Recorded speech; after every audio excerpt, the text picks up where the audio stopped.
Well, y'all were able to do it. 1K likes on the viral basketball high school mixtape ranking video, so that means it's time for a part 2. In the second part, we'll be going over 10 more viral high school basketball players, some current and some in the past, putting them on a tier list to see how they rank up against each other on a tier list to see and compare their careers after the viral high school days of their youth. Now again, the way I do these rankings are as follows. I rank them relative to their height from their high school days, relative to where people expected them to be. I.e., if a 5-star recruit goes to the NBA, it's an instant A-tier selection, but if they fade away into obscurity, the penalty will be harsher compared to a viral 3-star recruit who did the same. So before we get into the video, if you'd like to see part 1, I suggest you do so to see how the first tier list was made and how I came up with those rankings, and that link will be in the description and on the card on the corner. And this time, if we hit 2K likes, I will do a part 3. So if you want to see anyone else in this video, be sure to like this video and leave a person you'd like to see in the part 3. But if that sounds good to you, let's get into the video, shall we? You already know who it is. Raleigh! He incurred an injury dealing with weights in the weight room, so he stitched up in the left hand doing all this. It's over, ladies and gentlemen. First, let's start off with someone who had a pretty infamous and confusing time during their high school career. The 210th best player of the 2020 high school class. Yes, I know that's low. Kyree Walker. Now, Kyree's story is one with a lot of twisted turns, and for those who don't know about him, just strap in and get ready for a confusing storyline. Kyree Walker at one point was known as the 15-year-old high school phenom who had the body of a grown-ass man. Dude was legitimately looking like a college-made player before he could legally drive. But that's the main point that people came at him about, because he was actually supposed to be a part of the 2018 basketball class, not the 2020 class where he came out eventually. Which means at the age of 15 or 16, Kyree was most likely playing against people who just came out of middle school. Was it because he got held back for some reason? The world may never know. It's not confirmed. But even after all that, he was still destroying the varsity competition, still being ranked as a top prospect throughout his high school career, and going to Hillcrest Prep to complete his high school campaign. But that's when another twist happened. After getting college offers from top colleges according to ESPN, he decided to graduate early from Hillcrest and start his process of training for the NBA draft coming in 2021. Now, this technique was successful for many people. Mitchell Robinson, the people who go through the G League Ignite system, Darius Baisley, etc. But a lot of these guys have a little less controversy than Walker. But one thing I want to joke about real quick is the fact that he streamed himself potentially getting drafted on the internet. And I'm just going to say that was an interesting move considering the end result. But even with him still being undrafted, he's received many chances to work out with NBA teams, and then finally getting a G League contract with the Washington Wizards G League affiliate. And in his time with them last year, he averaged 8 points per game, but showed a lot of promise on the court. Main problem is that they're making him play the small forward and power forward position when he grew up being a guard. But in his best game with them, he scored 30 points in a game against the Detroit Crews. So it's safe to say that he's figuring it out, but as of now, we don't know his next moves when it comes to his status being back in the G League, and he didn't even play in this year's Summer League for some reason. So ranking him is a hard one since a lot of his play came with a lot of controversy and uncertainty, so it might be safe to put him in the D tier for right now. He still has a lot of time to get things done, but with enough time, he can probably snag a EuroLeague deal somewhat, or at least play overseas in general. Next up on the ranking list, we have an old viral high school legend from his days on the hardwood and a street ball legend at the same time, Sebastian Telfair. Also, did y'all know that he's related to Stephon Marbury? That's kind of news to me. But anyways, Sebastian hails from the state of New York and the city of Brooklyn, and as we all know, the street basketball scene is huge there. But at the same time being a street ball legend, he was also torching the competition at the high school level as a 6-foot guard. During his time there, he was a one-time state champion, all-time leading scoring at his school until Lance Stevenson broke it years later, a 5-star recruit averaging 33 points and 9 assists a game, and ranked as the 6th best player and the 2nd best point guard, only behind Sean Livingston. After receiving many offers and choosing to go to Louisville with Rick Pitino, he then decided to withdraw his eligibility for college to go straight to the NBA due to a shooting that happened at his parents' apartments complex. So it was mainly to get them out of that situation they were in and to try his hands at the next level. And again, you know, getting some money. With that, he was drafted at the 13th spot to the Portland Trail Blazers in the 2004 NBA draft, being the 3rd point guard selected in the class. So hopes were high for the lottery pick as he was joining a rather decent team, the Trailblazers, who were known mainly as the Jailblazers, with all the interesting characters of the people on the team like Zach Randolph, Darius Milos, and Rasheed Wallace. But when it came to his NBA career in general, his role in the league can be described as a backup point guard journeyman, being on 8 different teams. But at its best, during his time with the Minnesota Timberwolves, playing over 30 minutes a game at one point, he only averaged 9 points and 6 assists a game as a starter for them. That was the peak of his career, as the rest of it came with decreases in minutes and role. And then the other side of his career, unfortunately, the controversy. In his career, he was involved with the authorities twice due to felony possession of a weapon and speeding, which got him smacked with a 3-game suspension from the league and a 3-year probation with the law. Then after his playing days, he was included in more charges, which included the infamous false claims they made to the NBA stealing millions of dollars in welfare money from the NBA. Overall, though, he made $19 million in salary before taxes and played many years in the NBA, something that not a lot of people can say. However, never panning out, I think a B is good for him at the bare minimum. Next, let's go back to a more modern known name. In fact, not names, because next we have the infamous trio of the Ball family. Lonzo Ball, Liangelo Ball, Lamelo Ball, and of course, all led by the father, LeVar Ball. And before we start, let's be real here. At one point, LeVar Ball was way more relevant than the brothers. Once you realize that, you can understand the impact his dad had on the brothers' career at that point. Lonzo, Lamelo, and Liangelo all did the basketball labor, playing at Chino Hills and bringing them press as the brothers trio, playing with each other and dominating the division in the California circuit, while the dad did all the promotion to make them seem more grandiose than if they never had the attention in the first place. Due to that, in the masterful technique of LeVar, his sons were able to get way farther than most. But individually, we start with Lonzo, who's the second best player in the class of 2016 and averaged a triple-double in his senior year. Liangelo Ball, who's a 3-star recruit and was the leader in California in points per game with 33 a game in his senior year. And finally, Lamelo, who was the 23rd best player in the class of 2019. Each of them, outside of Liangelo, due to mainly his genetics, were touted as NBA-ready players and stars at that, and for good reason. But as we know, that didn't come without some controversy.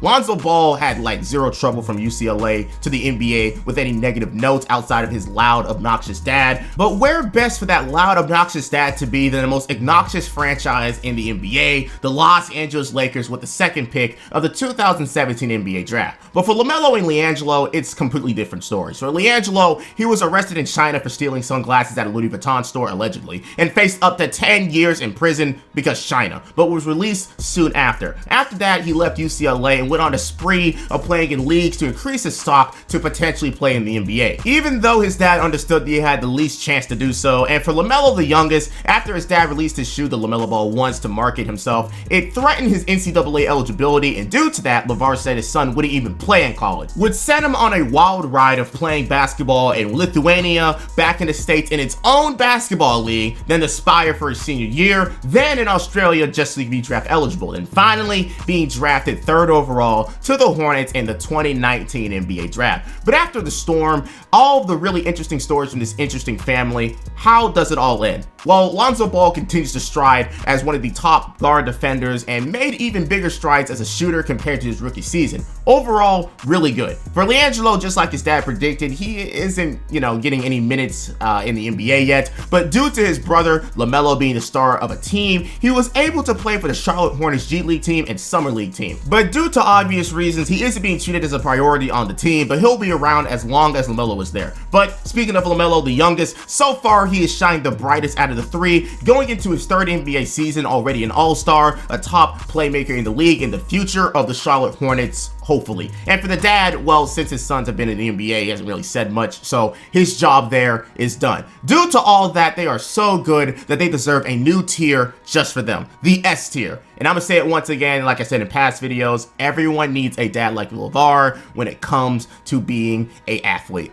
Next, let's take another trip down memory lane. His viral video came from just him dribbling the basketball alone at the high school level and the disrespect he put behind them on the court. Let's meet 4-star recruit of the 2015 class, Marcus Lovett. Now, this may or may not be a name that most viewers here know, but in his mixtape days, he was known as one of the best dribblers you will ever see at the high school level, and his highlights showed that off, with his most viewed video having 8.5 million views. However, that video was made in his sophomore year where he was ranked number 1 at the time in the 2015 class. Some people can call that his peak, but as we all know, those type of recruits have to deal with other prospects getting their respect in the future, people growing, and most importantly, the people who didn't have any attention online finally getting their own spotlight. In the class of 2015, he was regarded as the 114th best player in the class, and outside the top 10 in both position in his own state, bested by people like Admiral Schofield and Jalen Brunson, and when it came to guards, he was outclassed by Malik Newman, Isaiah Briscoe, and Aaron Holiday. But even with all that, he still got offers from solid schools in Tennessee, Memphis, Illinois, and most impressively,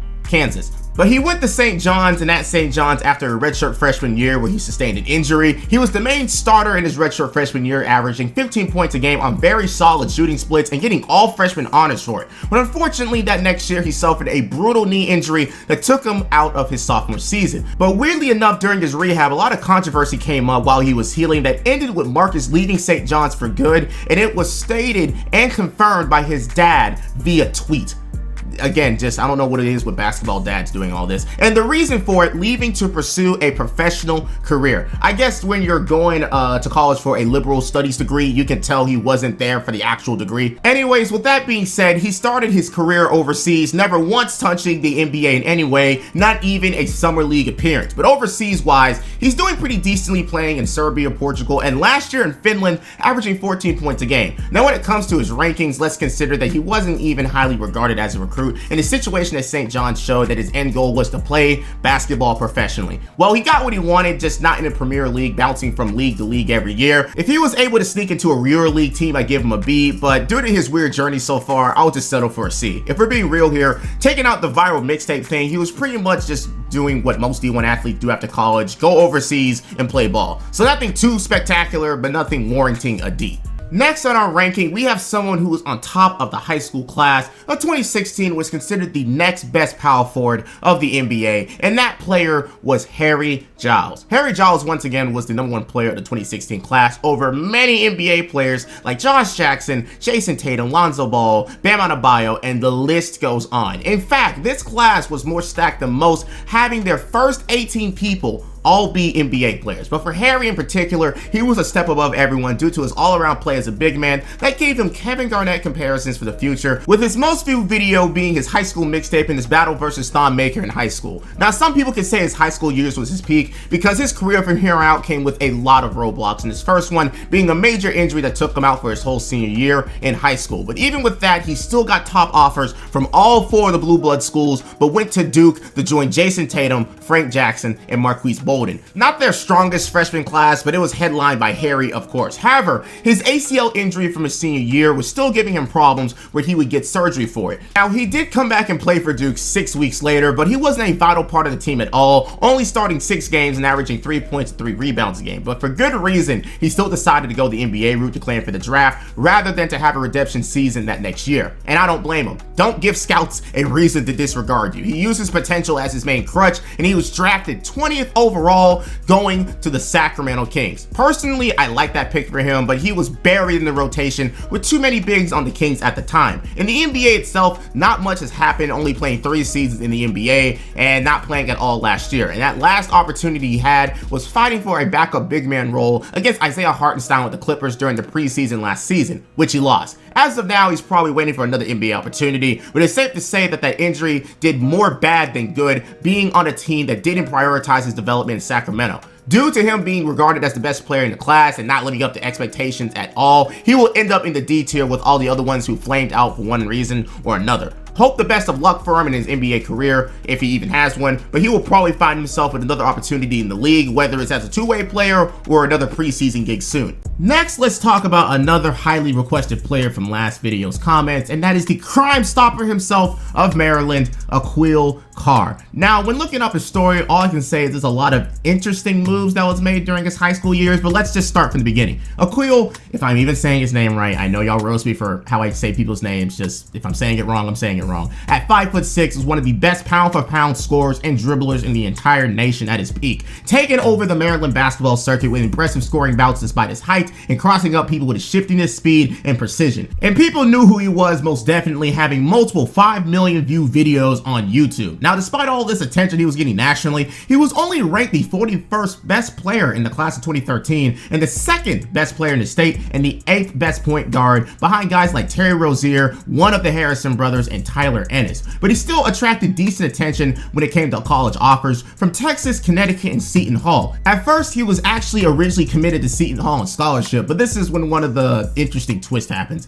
because Aquille has been getting looks to play overseas since he was only a sophomore in high school. When he played for the U.S. junior team and played for a gold medal, former EuroLeague team Vitesse Roma offered him a $750,000 contract to play overseas right then and there, which, as we all know, would take away his eligibility as a college player. He was originally going to take it after getting his diploma, but instead he forgoed his college eligibility for a different reason: to play in the G League, to make it to the NBA, and of course getting some money. He basically tried to do what the G League Ignite program does now by taking a year in the G League to be eligible for the NBA draft that next year. In his one season in the G League with the Delaware 87ers, where he was drafted in the 3rd round of that draft, he only played 10 games and averaged 10 points a game, but asked to be released due to minutes that were not being given to him because, again, it's the G League. Everyone has to get some play. With that being said, he was undrafted in the 2014 NBA draft. Since then, he has been unknown in his basketball endeavors, but I can tell you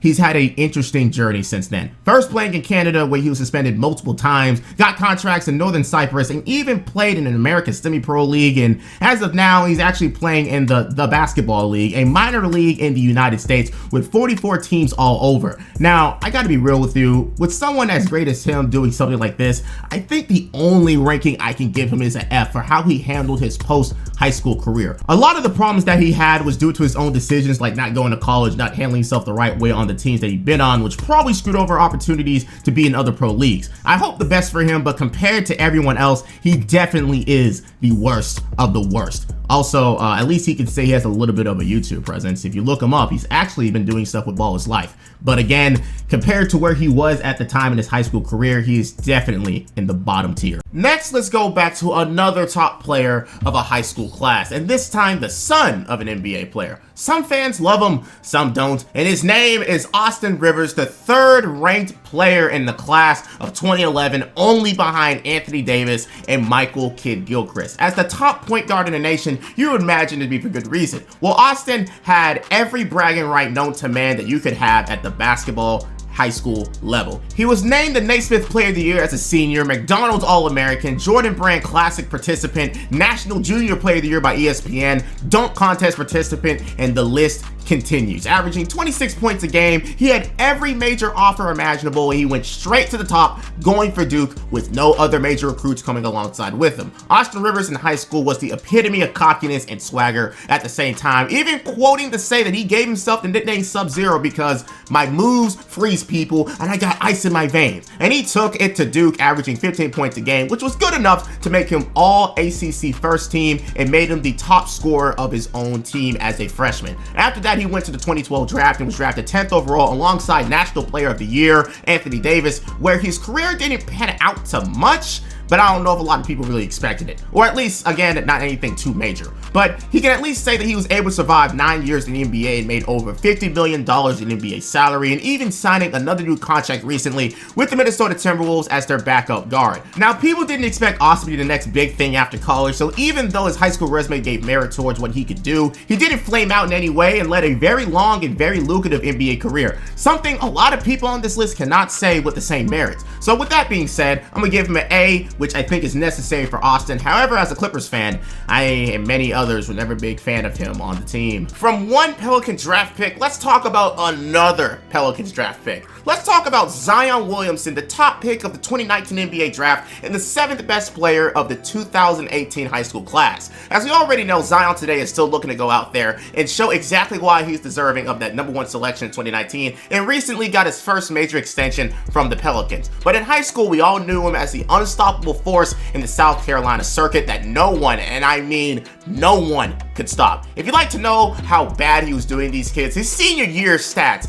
was 36 points and 11 rebounds a game. And remember, for those who don't keep up with high school basketball or don't play it themselves, a usual quarter length in a high school basketball game is 8 minutes. So on average, he was scoring more than a point a minute. No one was stopping him. If you drove in on him, your shot was getting blocked in the third row. If he drives in on you, you're going to be a part of his mixtape. If he posted you up, and if you're not a fucking D1 defensive end recruit, you're on the ground. And with all that behind him, alongside the many awards and accolades, he had offers from every major blue blood school and chose to go to Duke to create a star trio of himself, RJ Barrett, and Cameron Reddish. And funny thing is, some people thought Zion would actually flame out somehow in college. Well, I can tell you right now that was never going to be the case, because in college, he showed people that he was more than capable of doing this to people who are more physically in tune, averaging 22 points, 9 rebounds, 2 steals, and basically 2 blocks a game en route to winning National Player of the Year in college in his freshman season. If this didn't convince anyone in America that a 19-year-old Zion was ready to take over the NBA, then that had to be more than enough. The only hiccup he had in his college season, though, was him blowing out his shoes with Barack Obama in attendance. But even with that, he still went first overall to the New Orleans Pelicans, where he resides right now. Though his NBA career isn't exactly on the start people expected it to be, I mean, he did play a full season where he had the same success on every level, averaging 27 points on 61% from the field and being an all-star. But the main thing that's been keeping him back is his health and, well, his weight. Because a big thing that has been over him talks-wise is his weight. It's gotten so bad, presumably at least, that the Pelicans added a clause in his extension offering a bonus if he kept himself under a certain weight threshold. But I believe Zion will come out better than ever this year. For his ranking though, come on now, it's an S tier. Nothing can bring Zion down unless some brutal event happens to him or he keeps going back to his Popeyes. It's truly only up to him though, and I truly hope he has a great season coming up. Next, let's go back to another trip down memory lane. Remember this video title? 4'11" Chase Adams has better handles than you. Top Chicago 7th grader official Ball is Life mixtape. This video has the most views ever recorded for a basketball mixtape on YouTube history. Meet Chase Adams, the 7th grader basketball phenom who was terrorizing basketball at one point in time. This video was made 8 years ago actually, but today, as of the making of this video, Chase is 22 years old. And funny enough, me and him were actually from the same high school class. But anyways, after this video was posted, there were still cameras all around him throughout his middle school and high school campaign. But the buzz for him started to die down as more spectacular, weirder, and better prospects came through. Like I said, when it comes to those child prodigies, they can torch the competition when they are young, but a lot of them peak very young due to that, and others just end up better or more famous in the long run, because you got to keep people's attention by doing a lot of great things in game, which he did as a 7th grader, but in high school, he became a lot more low-key in the scene. Still had videos, just not as popular. But anyways, at the end of his high school campaign, he actually dropped off the rankings completely, only regarded as a 3-star recruit on ESPN, and with that, he mostly got mid-major offers, which he used to go to the University of Portland in Oregon. At Portland in his freshman year, he didn't seem all that good stats-wise, only averaging 7 points a game and on underwhelming shooting splits at that. And after another underwhelming year where he received a demotion in minutes, he decided to build back his stock in the community college ranks, playing at Utah at Salt Lake Community College, where he revitalized himself, averaging 11 points and 14 assists a game on way better shooting splits than last season. He took that year and transferred to Jackson State, one of the bigger sports HBCUs there right now. His fall wasn't at all compared to others. His case was just peaking early due to him being better than his peers at a younger age, which is absolutely fine and completely understandable. So with that, I'll give him a C. Again, compared to where he was ranking wise and how he faded away a bit, not like people expected much, unless you just expect a 7th grader to be an NBA star. Lastly, let's talk about another current day NBA player who in high school terrorized everyone in California due to his athletic advantage, and that person is Cassius Stanley. NBA fans know Cassius Stanley for when he was a part of a very mid dunk contest a few years ago, but in high school, he was known as one of the most athletic high school players ever, and especially in his high school class. At Sierra Canyon, he was regarded as the 35th best player in the 2019 class, averaging 17 points a game on a very stacked Sierra Canyon team. But again, his main quality was his athleticism that got him